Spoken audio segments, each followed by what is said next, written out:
with barely 44 days to the June 24th multi-tier elections. We are going to discuss the role of the media in the fight against misinformation, disinformation, and fake news, and the emergence of social media in the country's politics. This morning, to discuss this issue, we have been joined by the president of the Leone Association of Journalists, Ahmed Said Nasrallah, and we're also expecting to have with us Dr. Tonia Musa, media and communications experts. But good morning, Ahmed, and welcome to the show. Good morning. Thank you for having me here this morning. Welcome back to Leone. I want to start before we go into the discussion proper. You've just returned from the US, where you had a lot of engagement. I saw you visited the NDI, the CPJ, and all of that. What is the benefit of this to the media, body in Sierra Leone? Well, thank you very much. Well, if you know that, I attended the IVLP under the U.S. State Department, the International Visitor Leadership Program, under the Edward Morrow Program for Journalists. And I was one of 21 journalists from across the world that attended the program. And it's basically to visit the U.S. and look at study their culture, their society, and their media as well. And we also exchanged our own experiences in terms of our media, our governance systems, and those sort of things. And so I decided that the program was for 21 days, about 21 days. And so I decided that before I left Freetown, I decided that I write to our partners, NED, National Endowment for Democracy, National Democratic Institute, Committee for the Protection of Journalists, so that I would stay 1 week or 2 weeks after the program to have meetings with them, to update them about SLAJ, the activities of the media here, the media environment, ahead of the elections. So that was basically what we did. And I'm happy that we were able to accomplish those meetings. They accepted the request. And so after the program, after the IBLP program, I met with them in Washington.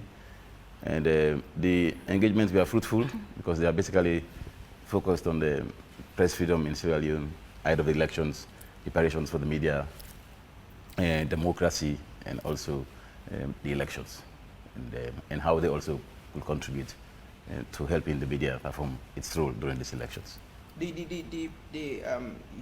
media is expanding. You have Sierra Leoneans in the diaspora as well operating, media or online media that are catering for Sierra Leoneans here and there in the diaspora, and especially when they relates to the media in Sierra Leone. They see themselves as members of the media fraternity here.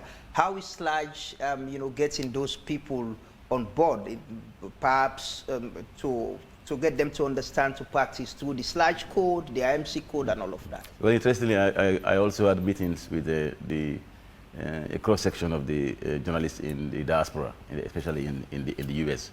And that is one of the things that I said to them. I said, because some of them were members of SLAJ before they went to the US, but they've lost touch with the association. I said, okay, you still have to come back, and we'll look at your backlog in terms of areas for membership, and we'll make a payment plan, and then you'll pay by installments. And for those who have not been members of SLAJ, it is a huge opportunity for you to become members of SLAJ, because once you become members of SLAJ, then you are part of the profession, and you are part of you are guided by codes and the IMC media code of practice as well. And so that is what I told them: come to SLAJ, be a member. So is SLAJ recognizing its members in the diaspora as a legitimate body as well? No, not as a body. They should be part of SLAJ. That's what I said. It doesn't matter whether you are in Freetown or whether you're out of the country. As long as you are registered as a member, then you are part of the association, and then you participate. Even now we do virtual programs. Okay. So yes, yeah.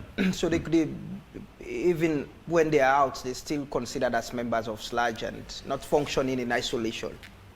No, it's when if they want to have an organization for themselves outside of here, that is another issue altogether.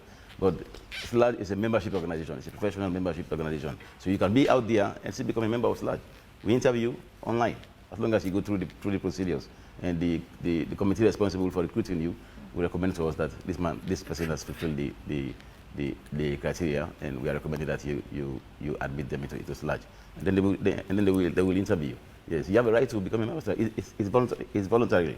We don't force you to become a member of SLAJ, but we encourage you. As long as you've started creating content and you're putting out there for people to consume, then you have, it will be good for us to have you in our fold so that you are guided by the codes. Before July comes in quickly, I'll want to ask, you know, your opinion. You've seen it the different way. You've practiced for a very long time now here, and you've traveled around. You've been to the US as well to see how the media operates. What's the take home? What is it that you bringing to us here to possibly learn from or add value to what? Well, the trip was an eye opener for me, because the American media is very diverse in a lot of ways, and it differs from state to state. And so we see that the kind of challenges that we are facing here are more or less the same challenges that are also facing. There's a general lack of distrust in the legacy media. People don't trust the media as much as they did before, and so they've also sensed that. But now they are working and determined to see how they can reinvent journalism again, to focus on the truth, so that journalism becomes truthful, a truthful profession, where people will have more access to reliable information and credible information. And so now they are focusing on community journalism. That is where the communities where the media operates, they focus on those communities to let them be part of the news, as always. They are represented in the news always. And then they are able to balance it with the national news as well. And so we also see that the ability to also adapt with technology, because technology is going very fast, and they are also facing challenges of disinformation, fake news, and they're grappling with that. But they are making genuine effort to see how they can overcome all of those challenges. So those are some of the biggest takeaways for me coming to here. Yes. You know, Nazgala, let's speak about the elephant in the room, social media bloggers. You know, we cannot deny that they are part of, excuse me, they're part of the problem in terms of malicious content, especially heading towards, you know, the elections. And people are always, you know, eager, yes, to consume, you know, wrong information. And in the process of retraction, you might not have the same audience you had before. So what's in line in those particular areas? Well, that is the challenge we are facing. What social media has done for us, that is not positive, is that they have created many access for the public to have access to unreliable information. So that's the problem. Now people have access to all of those outlets, social media, and so they don't have. They don't have less access to reliable sources of information where they can go to verify those claims or cross-check those claims. That is the biggest challenge. Well, like we said, we are encouraging all of them to become part of for the bloggers. We had a session with them last year, and one of our recommendations to them under the Internews project was to have them have an association or an organization that SLAJ can arrange for them, so that they are guided by rules and regulations. Because freedom of expression goes with responsibility. That is what we always tell them. But for people who create now, social media has given everybody the opportunity to create content for themselves and put it out there. And they don't normally, when putting this content together, they normally consider the impact it will have on society. So there's a big difference. So we need a lot of public education to ensure that they are responsible. But again, we have people who are using them to put out those misinformation and fake news and those personality attacks. They are paid to do that, and that's how they are surviving. And so that is a huge problem for us as we go into the elections. And as well, Lambana made mention of those in the diaspora, and in an era where, you know, get to rely a lot of, well, some sets of people get to rely a lot of information from these, you know, diasporans. They hope to get messages from them. What would you have to say to them, just to maintain the sanity of Sierra Leoneans? We're not into elections, for, you know, to cause mayhem. I have been appealing to them. The problem we have with them, there are so many platforms. Everybody wants to have a platform to have discussion programs on Facebook and Twitter, talking about issues back home here. And when they are out there and they have little knowledge about those issues, they don't go in depth. And they are mostly opinions, politically motivated opinions, and people have access to them to consume them, and they make decisions from those programs, and they are not covered by the IMC. The regulations that we have here don't cover them because they are operating outside, but they are operating outlets that are focused on selling an audience. So that's the challenge we have. So what I've been telling them, whatever you're doing, make sure you do it professionally. Because you should not be out there and you're doing programs that have negative impact on a society here. That is not patriotic, definitely. We just keep to appeal to them, but most of them are politically motivated. That's their agenda. And you know, the last time you were speaking of a situation room which, you know, would manage the flow of information. Specifically on that, you know, how would you work with other bodies in terms of sending the right information? Yes, that is one of the aspects that we are doing to position the media to be able to combat disinformation, fake news, malinformation, all the malcontent that we're talking about, including hate speech. And that one is informed by a study that was done on the information environment in Sierra Leone. The NDI came here late last year, and we had discussions, and we told them that for these coming elections, we have found out that disinformation and hate speech are part of the challenges that we'll be facing. And so they want to rely on facts. And so they came with a team to do an assessment. They met with SLAJ, they met with other media stakeholders, they met with the government agencies, they met with women groups, they met with the youth groups, everybody. And they went back and did the report and said them. So the key findings of that report is that, one, that the information environment in Sierra Leone is manipulated online and offline. That is one. Two, they also said that hate speech was largely responsible for all the violent incidents that we've had in the country, from the Tombo incident, the Losar incident, to the McKinney incident, and to the latest one, which was the McKinney and which was the August 10 riots, claiming lives of innocent individuals, police officers, as well as destruction of public property. And the other one was that information, gendered disinformation was mainly targeted at women, especially women in public life and women journalists like you. And they made several recommendations. One, SLAJ should engage for these elections on combating disinformation. They also found out that most of the disinformation that is going on online is being transported offline by people who are trusted voices, people who are influencers in local communities. So that's how they do it. And they also recommended that SLAJ should set up those kind of structures to counter that. So that's why we had this super newsroom. And the other one was that we should also focus on empowering women during this election, supporting women, making sure that women are represented in the media, and supporting them to be able to articulate their issues, their platforms for the elections. And the other one was to ensure that SLAJ network and engage with other organizations that are engaged in fact-checking or trying to ensure that people have more access to credible information during the elections. And the other one also was to engage with Meta, that is Facebook and Twitter and WhatsApp, which are mostly the most common platforms that are used here, so that we're able to escalate some of the concerns that we have during the elections, so that they also take action in terms of helping us to ensure that those problematic content do not get through to the bigger space and influence the judgment of the public. And so the Super Newsroom, we have two programs. One is with the National Democratic Institute. We have the Super Newsroom here in SLAJ, and we have super newsrooms in each of the districts where we have the SLAJ regional offices. We have McKinney in the north, Kenema in the east, Bo in the south, and northwest in Poloko. And so for Freetown, we have 3 fact-checkers and 2 supervisors. And for the north, we have 1 supervisor and 1 fact-checkers. They've just gone through 2 days training yesterday, on Tuesday and Wednesday, and on the basic knowledge of checking the tools and those sort of things. And so they will start work today. And so they will basically be doing social media monitoring, looking for content around the elections that are problematic, and then they will verify those ones, and then we'll share in all our platforms, SLAJ platforms, WhatsApp groups, WhatsApp forums, Facebook, and Twitter, and our website as well.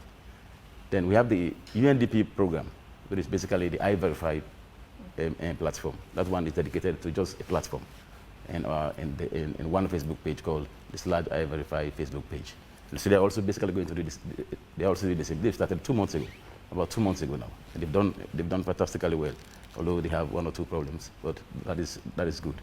And so that is what we are doing, so that we position, we provide the public reliable sources or reliable sources where they can go to verify claims. And because for the iVerify platform, it is interactive. You can go there and then you slot in some information that you've received and you want to cross-check and ask them to cross-check it for you. They will do that for you and then get back to you and say, no, this is the correct information, this is false, this is correct. So that is what we are doing. So in these elections, the citizens have to have increased access to credible information. Otherwise, about the trust judgment, as well. It's issue about trust. We're at an era where perhaps the public is losing trust on the mainstream media, and either they're creating their own content or relying on people who speak what they want to hear, when naturally the mainstream media could not speak those issues. When you say the public, you should be very careful when you call the public right now. In what I'm seeing right now, in the civic space that we have right now, the people who occupy these spaces are mostly politicians. They are mostly political supporters. Everybody that is making a comment, most of the people that are making comment now on social media who have access to use it and use it, they are politically motivated. They are coming, you know their interests. As they put out information, you know where they're coming from. So there is no space, there is very limited space for the ordinary voice, the ordinary Sierra Leonean. And they've captured that space. Yes, exactly. They've captured the space. So that's why they say the space is small, it's small. No, the space is influenced by people who are politically motivated, who are doing everything for their party, promoting any kind of information, just support their party. And so that when the party comes to power, how do we so that is the challenge that we have. So that's why we need to be strengthening the legacy media. That is what we are doing right now. How do we build trust? It's about trust issues. Well, I'm sure it's not unique with Sierra Leone. Yes, globally. Yes. That's why I said there's a general lack of trust in the legacy media. Yes, so that's what we're trying to do. How does the mainstream media build that? You know, to get the people to understand that, you know, this person will be giving you what he wants to hear because he's politically motivated. But what the mainstream media is giving you, it's actually what is factual, what you should listen to. Well, exactly. So I forgot to mention about the IRM platform. That is a trusted platform. When in elections in Sierra Leone, for the past 5 elections that we had, the IRM platform is a trusted platform. And so that is also one aspect that we're using. Not just communicating on social, because we know only about 32% of people in Sierra Leone have access to internet. And so the bulk of the population rely on radio. So radio is that platform we're also using. So once they're verified, they're also transported to the local radio networks to be able to transmit them in the local languages that the people understand. It's a challenge, it definitely is a challenge, and that is what we are trying to do, to build the reputation of SLAJ as an independent source of credible information so that people have access there. And definitely we will get there in the elections. With the current end of the elections, you know, there are mainstream media institutions or journalists who are being accused as well of, you know, partaking in propagating or amplifying its speech. There have been issues with radio stations, newspapers as well. How does SLAJ, you know, regulate or help in regulating the members or addressing those concerns as well? Because radio is still popular, people still read, and you have journalists, if they say things, people have the tendency to believe as well.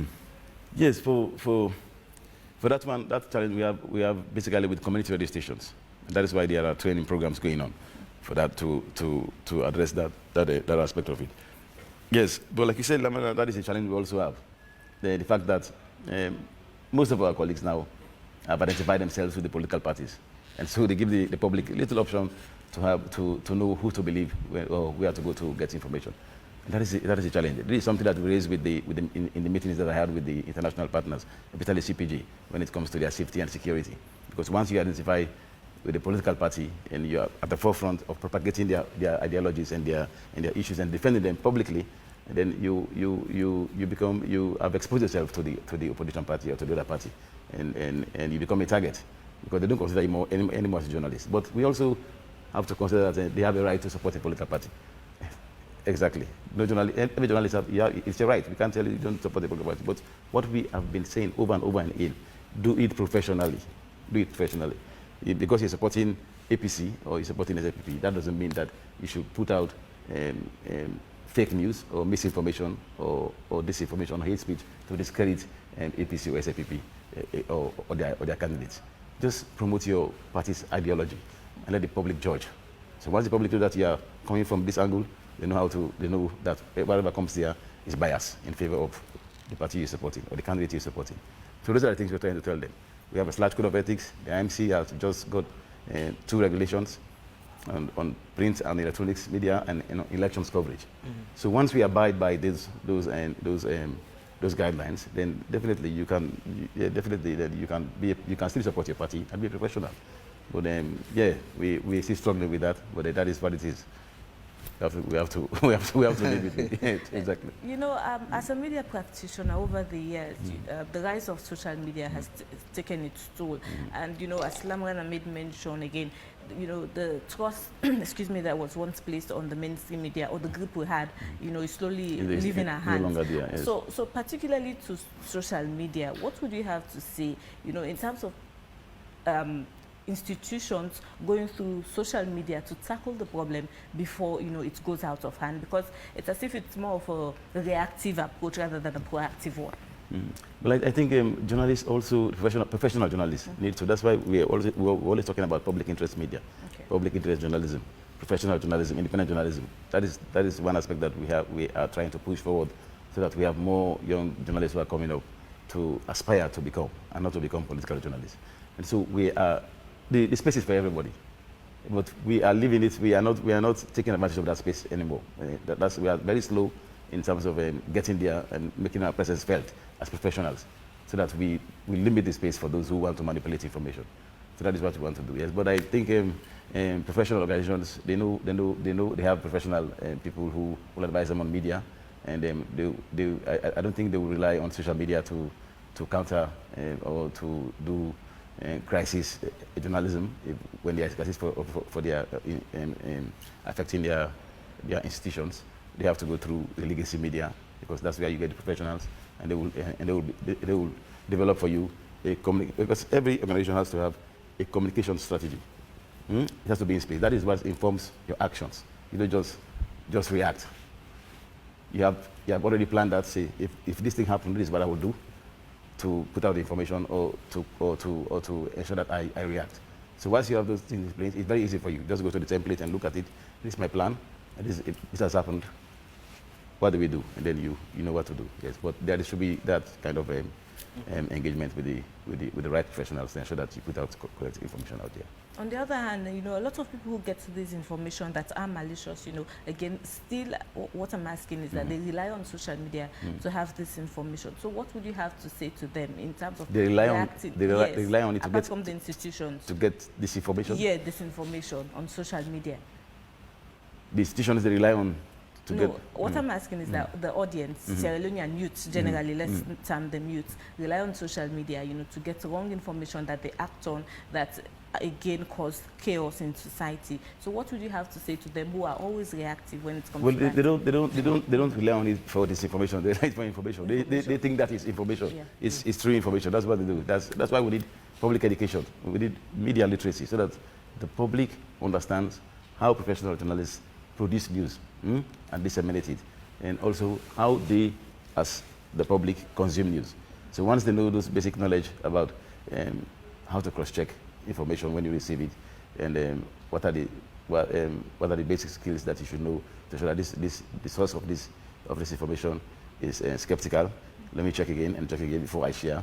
Then we've gone halfway in solving the problem. Yes, that's what it's all about public education and media literacy, because the public doesn't seem to understand the way the media works. So whatever they see on social media is news, and that's how they interpret it.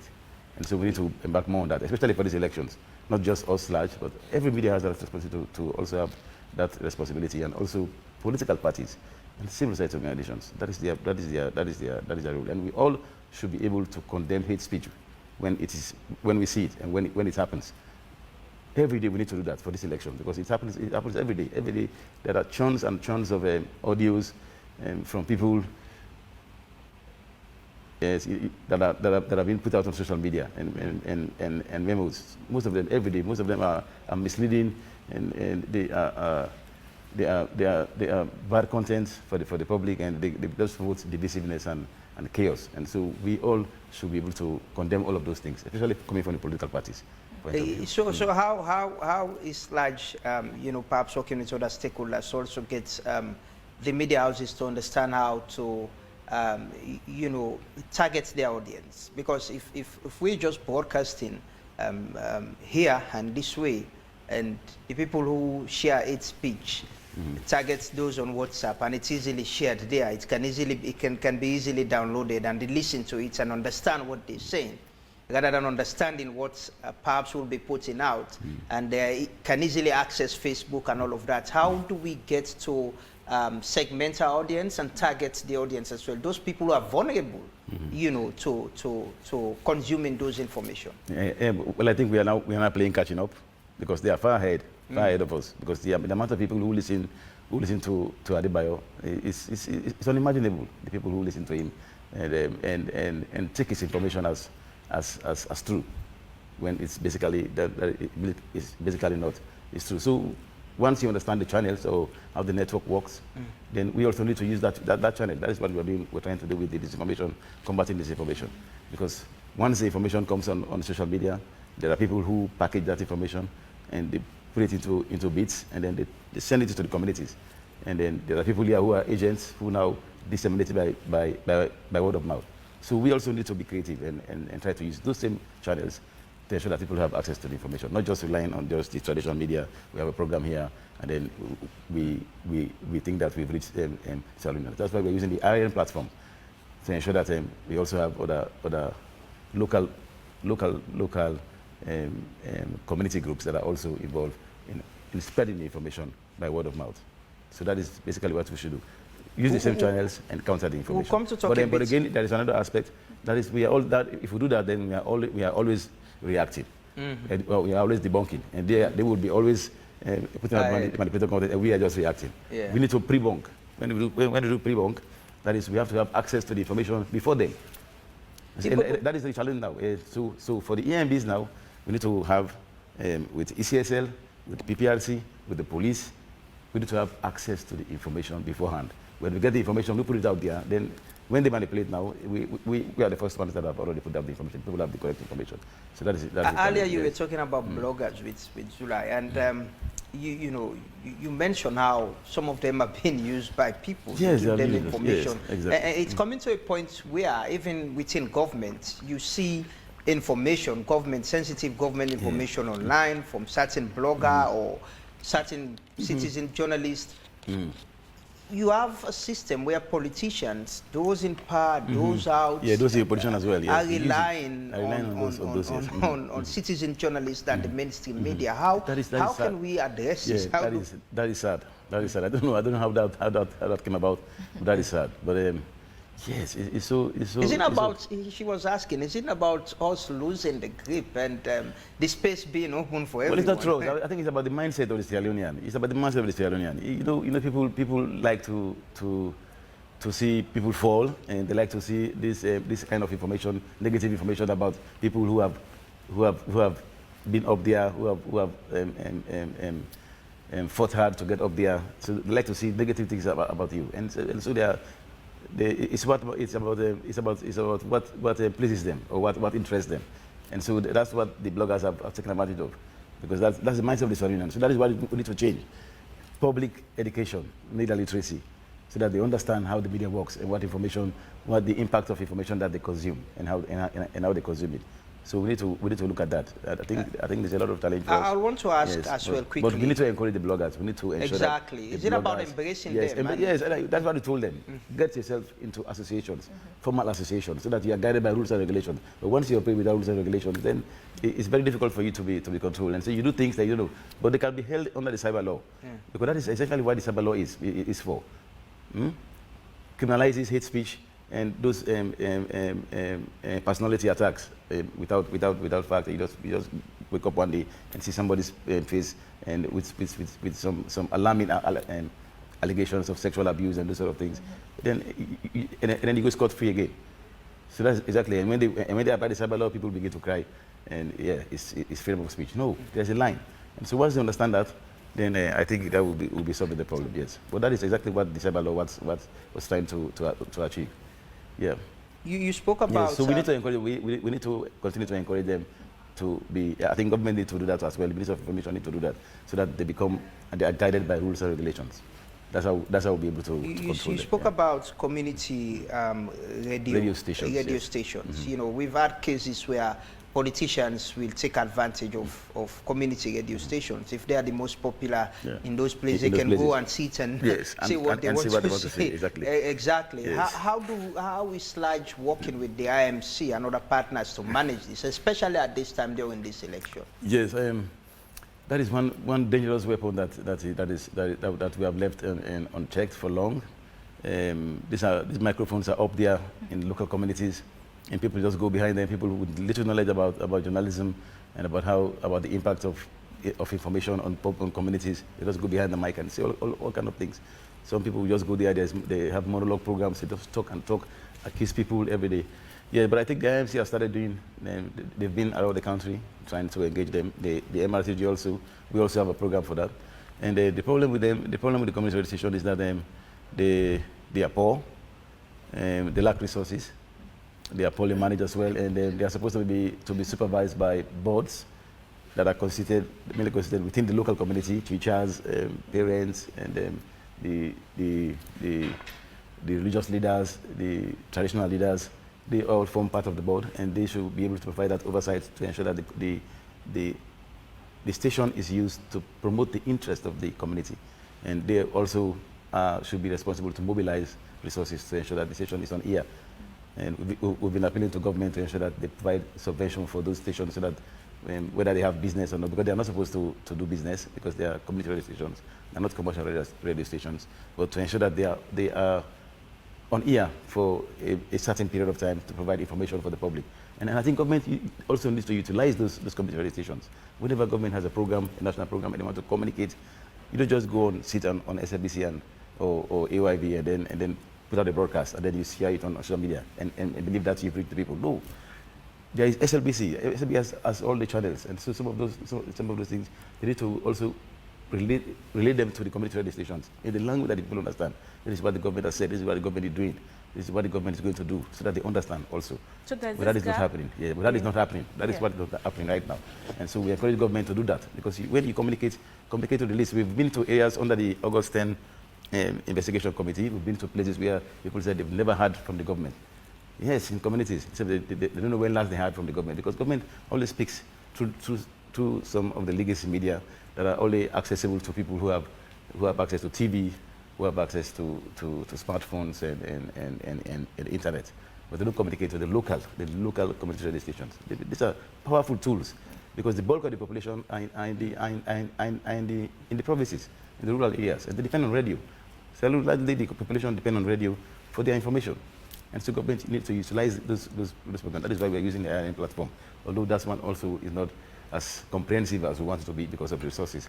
But yeah, the impact is basically helpful. You know, as you were saying earlier, there's this gap. However, let's talk about information overload. You know, that's also a problem.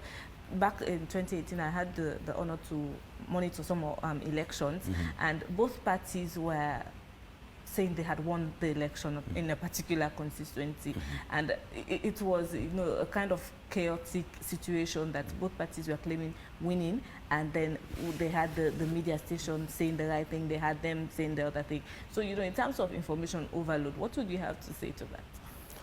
Well, yes, there has to be a place, or there has to be a source where people can verify that.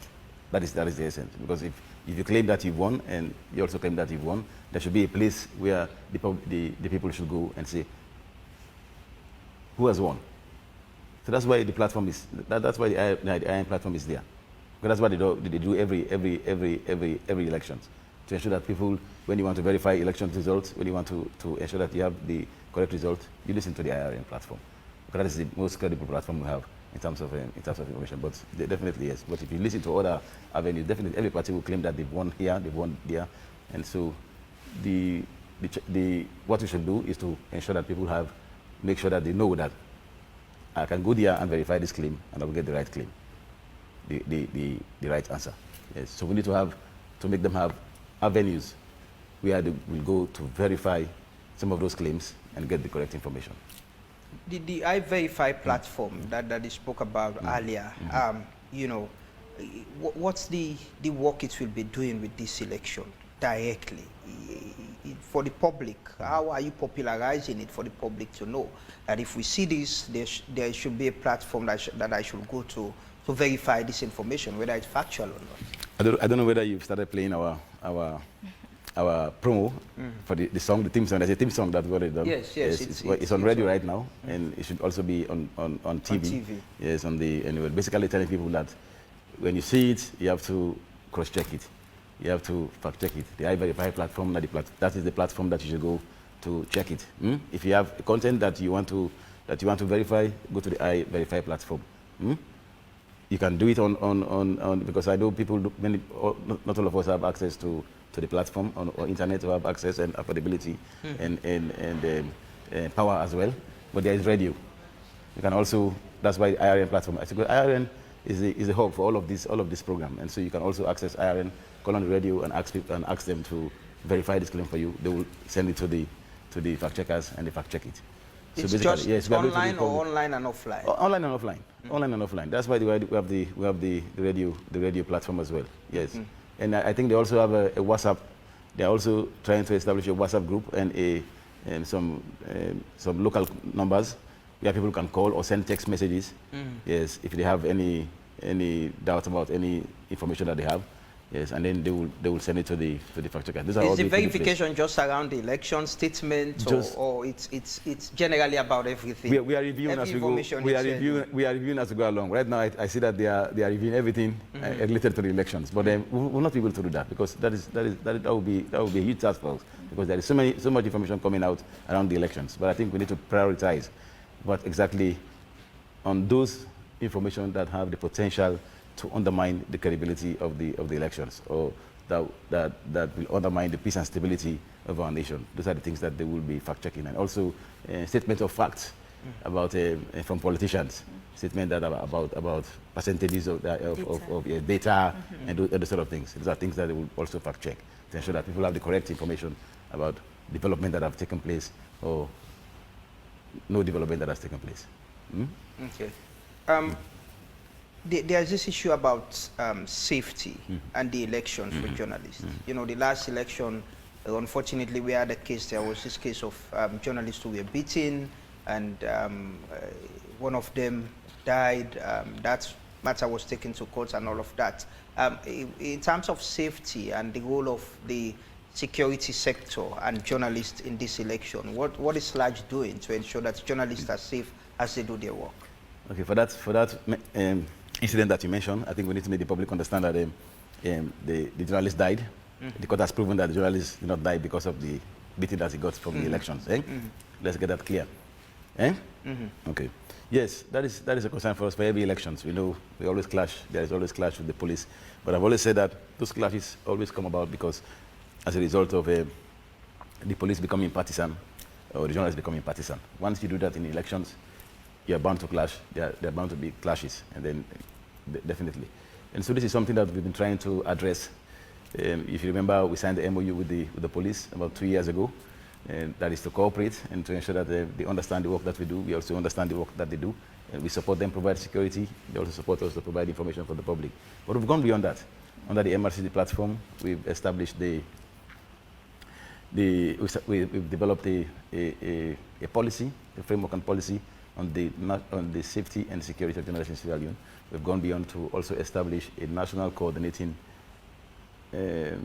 committee for the protection, for the safety and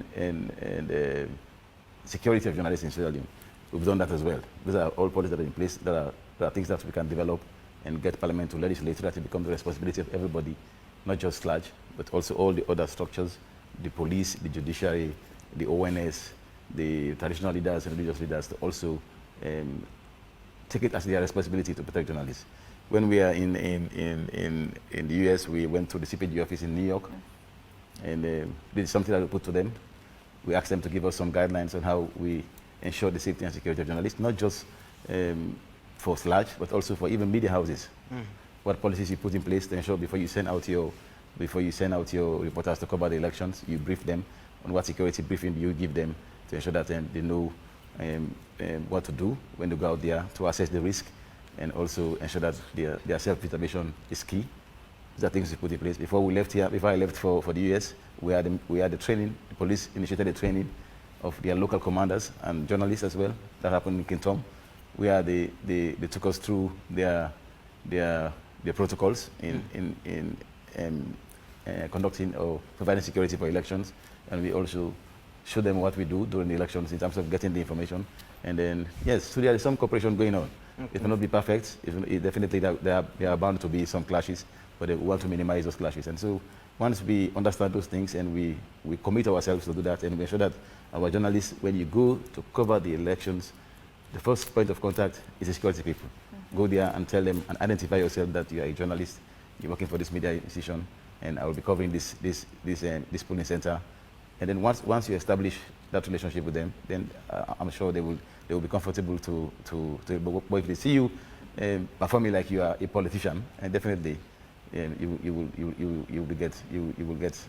be involved in some kind of you know, as we round up, yeah.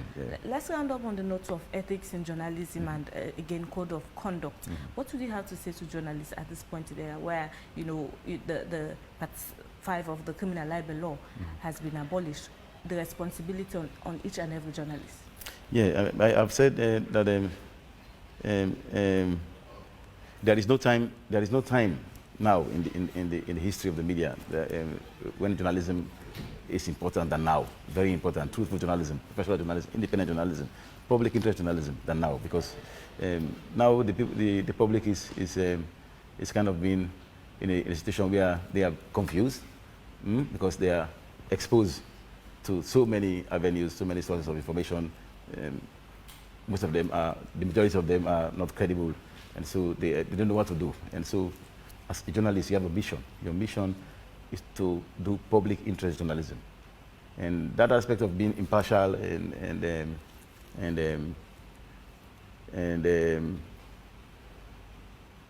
sometimes you have to be partial in favor of a certain group of people, like women and minority groups and those sort of things. And so, yeah, there are times that you can do that, just to ensure that you do the right thing, because some people are very powerless, and if the media doesn't help them, then they won't get through. And so, codes, ethics, and the guidelines to be a professional journalist when you're covering elections, they're very important. And once you abide by those rules, then you don't get into trouble. You don't get into clash with the police, you don't get into clash with security forces, and you don't get into clash with the law. Okay. So that is what we're telling them. Abide by the code of ethics. Adhere to the code of ethics, adhere to the IMC code of practice, the new regulations that they put on elections coverage. And once you do that, then you can still be a professional, cover the elections professionally, then you don't have trouble.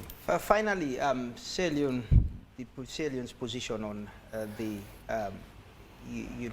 performance of the media in the world. There's been this back and forth on its discussion about it. We've repealed the libel law, but we're still ranked that way. And there's this talk about the cyber law as well. What's the SLAJ position on that? Well, I'm sure you read my statement on World Press Freedom Day. Yes, I made it clear. Okay, we don't have any journalists in jail. That is good for us. We don't have any journalists detained. I've not had, since the repeal of the criminal libel law, I've not had any journalists arrested or arbitrarily and detained as it used to happen before. So those are progress. So the only challenge we have is with the cyber law. And those are the things that because we also contributed to the enactment of that law for good reasons. Because we know that the cyber law, countries should have cyber law to protect the cyberspace, virtual crimes, money laundering, illicit financing, terrorism, and those sort of things. And we made it clear that we want this law, but we want it to not have the potential to undermine fundamental rights of the people, free expression and free free media. And so that is the concern we have. It is in terms of the application of the law. Okay. How do we apply the law? Do we apply it to clamp down on free speech or free media? So that is the issue we have, and that is what we are guarding against. So that when they implement the law, apply the law, let it be basically, because it criminalizes hate speech, and we don't like hate speech. No, as SLAJ, we don't want people to get involved with hate speech, and so the cyber law criminalizes that one. And so if you are engaged in hate speech, then the cyber law can can hold you responsible. So those ones, they are out of our own protection as well. Thank you very much for speaking to us this morning. Ahmed Said Nasrallah, President of the Leone Association of Journalists. We've been talking about the role of the media in the elections, fighting fake news, disinformation, and misinformation on social media as well.